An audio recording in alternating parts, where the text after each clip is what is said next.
Donc, on va parler dans ce petit vidéo-ci des types de projections, qui sont en fait les différentes façons que l'on peut utiliser pour représenter un objet sur une feuille de papier qui est une surface en 2 dimensions.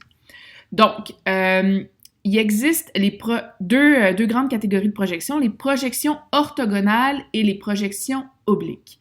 Nous, pendant le prochain mois, on va se concentrer sur les projections orthogonales. Mais ça peut quand même être intéressant de savoir qu'est-ce que c'est une projection oblique. Donc, je crois que la plupart d'entre vous, quand on vous demande de faire un dessin d'un cube ou d'un solide en 3 dimensions, vous allez le faire de cette façon-là. Donc, vous utilisez une feuille de papier quadrillé. Donc, on a des carrés au fond comme ça ici. Et puis, on dessine notre solide de façon droite et en arrière, c'est un peu en diagonale comme ça ici. Donc, ça, c'est un exemple de projection oblique. La projection oblique, par contre, elle a des limites. Donc, quand vous regardez, ici, c'est un solide qui est relativement simple, donc on a quand même une bonne idée d'à quoi il ressemble avec la projection oblique. Mais supposons que c'était un objet qui est un peu plus complexe, il y a des parties de l'objet qu'on ne verrait pas avec la projection oblique. Je ne peux pas voir ce qui se passe en arrière, je ne peux pas voir ce qui se passe sur le côté gauche de mon solide. Donc, la projection oblique, elle a des limites, elle m'empêche de voir vraiment l'objet sous toutes ses formes.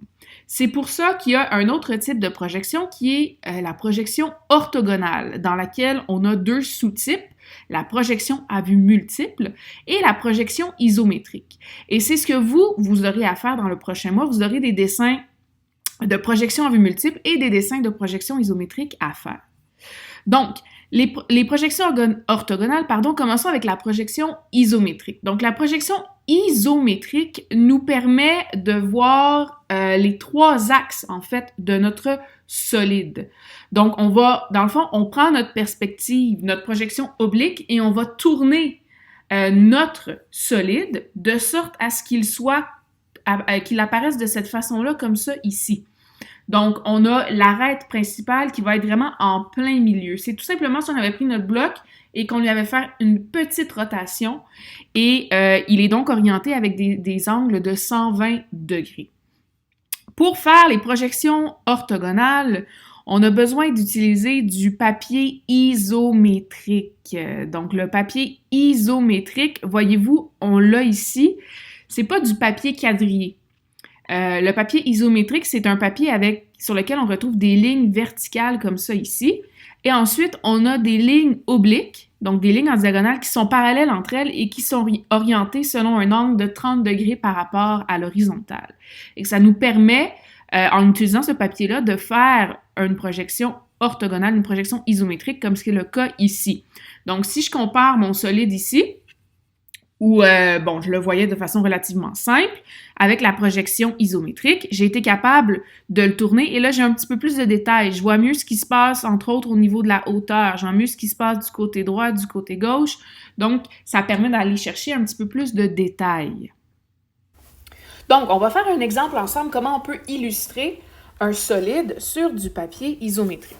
Donc, ici, c'est l'exemple que vous avez dans vos notes, c'est à la page 5. On vous demande de tracer une boîte, donc un prisme à base rectangulaire, d'une longueur de 16 cm, d'une largeur de 8 cm et d'une hauteur de 12 cm. Et on vous donne l'échelle suivante, un carré est égal à 2 cm. Donc, comment est-ce qu'on va faire ça? Si on regarde ça, c'est du papier isométrique, on regarde ça. C'est un peu psychédélique. Hein? Si on vous demandait de la dessiner de façon normale, vous prendriez une feuille quadrillée, puis vous traceriez vos carrés de long comme ça ici, votre hauteur, vous feriez votre rectangle et vous ajusteriez la largeur et ça vous donnerait la boîte comme ça ici. Évidemment, là, je n'ai pas respecté les bonnes proportions, mais ça donnerait quelque chose de cette façon-là. Nous, ce qu'on veut, c'est dessiner la perspective isométrique. Donc, on prend notre rectangle, notre prisme à base rectangulaire, et on va juste le tourner de sorte que cette arête-ci, donc cette arête-ci, ce côté-ci, se retrouve à l'avant. Comment on va faire ça? Donc, il y a plusieurs façons il y a plusieurs façons de faire, excusez-moi. Je vais juste reprendre ça ici. un truc, c'est de commencer par tracer une ligne horizontale. Fait que ce que vous pouvez faire, c'est que vous prenez un crayon et vous choisissez un endroit sur votre feuille. Par exemple, je vais choisir ici. Et vous allez tout simplement tracer une ligne horizontale. Lorsque vous faites de la projection isométrique, vous n'avez pas besoin d'utiliser une règle. Vous pouvez y aller vraiment à main levée sans problème. Donc, je vais dessiner ma ligne ici à main levée. Vous voyez qu'elle passe par les sommets des espèces de petits losanges qui sont placés dans le papier isométrique. Donc ça, c'est comme une ligne de base. Ce n'est pas une ligne qui fait partie de mon solide, elle va tout simplement m'aider à tracer les autres parties. C'est pour ça que là, je vais changer la couleur de mon crayon. Donc, je vais commencer par dessiner la hauteur. Donc, je prends un point, je pars d'un point sur la ligne que je viens de tracer, et là, la hauteur de mon prisme, on a dit que c'était de 12 cm et que 1 carré était égal à 2 cm. Ça veut donc dire que je dois monter de 6 carrés. 1 carré, c'est une ligne, comme ça ici. Donc, je monte de 1, je monte de 2, je monte de 3, je monte de 4, je monte de 5, je monte de 6.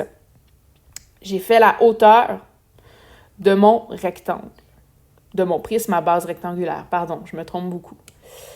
Ensuite, je veux aller faire une boîte qui va avoir une longueur de 8 cm. Donc, la longueur, dans ce cas-ci, on n'a pas plus d'informations. Donc, la longueur, ça se peut que ça soit par là, ça se peut que ça soit par là, ça ne dérange pas dans cet exemple-ci puisqu'on n'a pas d'autres informations. Donc, moi, je vais partir vers la gauche. Donc, je vais partir du point le plus haut et je vais me tasser de 8 carré vers la gauche, parce que 1 carré, c'est 2 cm et je veux une longueur de 16 cm. Et je ne vais pas y aller en ligne droite, je vais suivre les lignes de mon papier isométrique qui sont en diagonale. Donc, 1, 2, 3, 4, 5, 6, 7 et 8. Comme ça ici. Et finalement, la largeur, qui doit être de 8 cm, la largeur, je vais la faire de l'autre côté, vers la droite, et donc, je vais devoir me déplacer de 4 carrés, puisque la largeur doit être de 8 cm, et je fais la même chose, je ne me déplace pas en ligne droite, je vais me déplacer en diagonale en suivant les lignes obliques. Donc, 1, 2, 3 et 4. Donc, j'ai ma hauteur ici, j'ai ma longueur ici, j'ai ma largeur ici. Maintenant, tout ce qui me reste à faire, c'est m'assurer que les points soient reliés entre eux, m'assurer que les arêtes soient reliées entre elles. Donc, je vais avancer de 4 en bas aussi, parallèle au trait que je viens de tracer. Et ensuite, je vais aller finir ma hauteur comme ça ici. De l'autre côté, je vais aussi tracer mes carrés, le même nombre de carrés que j'ai tracé pour la longueur en haut. Vous voyez, là, j'en ai fait un de trop, donc je vais effacer ça ici.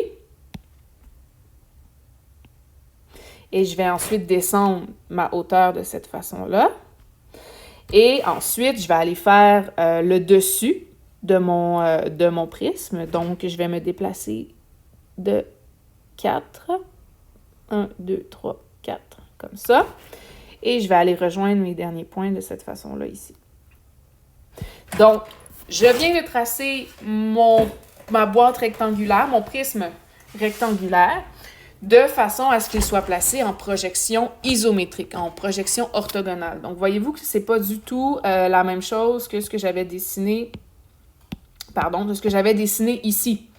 Donc, ici, c'est vraiment comme si j'avais mon prisme de face. Ici, c'est comme si je l'avais tourné de côté. Fait que ça me permet d'avoir une meilleure vue d'ensemble de mon solide.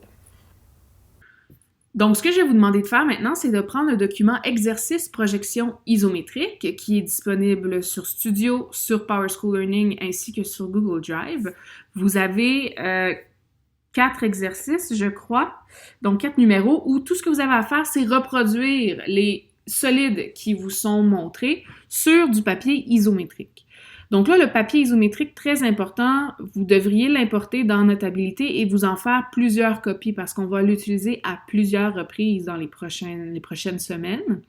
Donc voilà, donc vous reproduisez les différents solides, il y en a ici Il y en a ici, vous les reproduisez sur du papier isométrique en faisant attention de bien suivre le nombre de carrés pour chacun de vos côtés. Dernier petit truc, et c'est indiqué ici, la flèche indique la vue de devant, la vue de face. Donc le solide, la vue de devant, en fait, habituellement, quand on le dessine, c'est toujours la partie située à gauche de votre solide. Donc, voyez-vous, le solide ici, en B, je peux le dessiner tel quel, puisque la vue de devant se situe bien à ma gauche. Par contre, les solides A et C, on vous indique que la vue de devant, elle est à un autre endroit. Fait que ça veut dire que vos solides, lorsque vous allez vouloir les dessiner, il va falloir les tourner.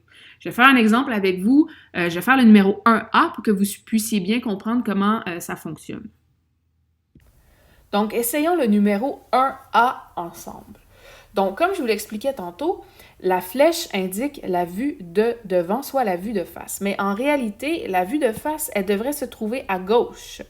Donc, le solide B, il est bien positionné. Quand je vais le dessiner, la vue de face va vraiment être à gauche. Le solide A, il n'est pas bien positionné. Donc, je dois lui faire une petite rotation. Je dois prendre ce côté-ci et l'envoyer à gauche, comme ça ici. Ça veut donc dire que le long côté de mon solide va venir être dessiné dans cette partie-ci sur ma feuille. Donc, voilà à quoi ça devrait ressembler. Donc, évidemment, je dois vraiment observer les mêmes dimensions. Donc, si je regarde le côté long, il mesure 1, 2, 3, 4, 5, 6.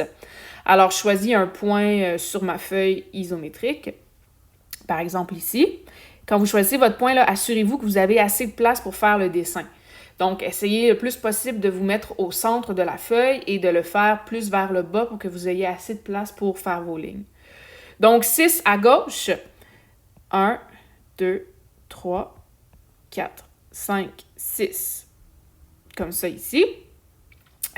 Et ensuite, le côté à droite, qui est le côté que je ne vois pas, qui est derrière ici, normalement, il va avoir la même largeur que le côté ici, qui a 1, 2, 3 carrés. Donc, je vais dessiner 1, 2 et 3 carrés de l'autre côté.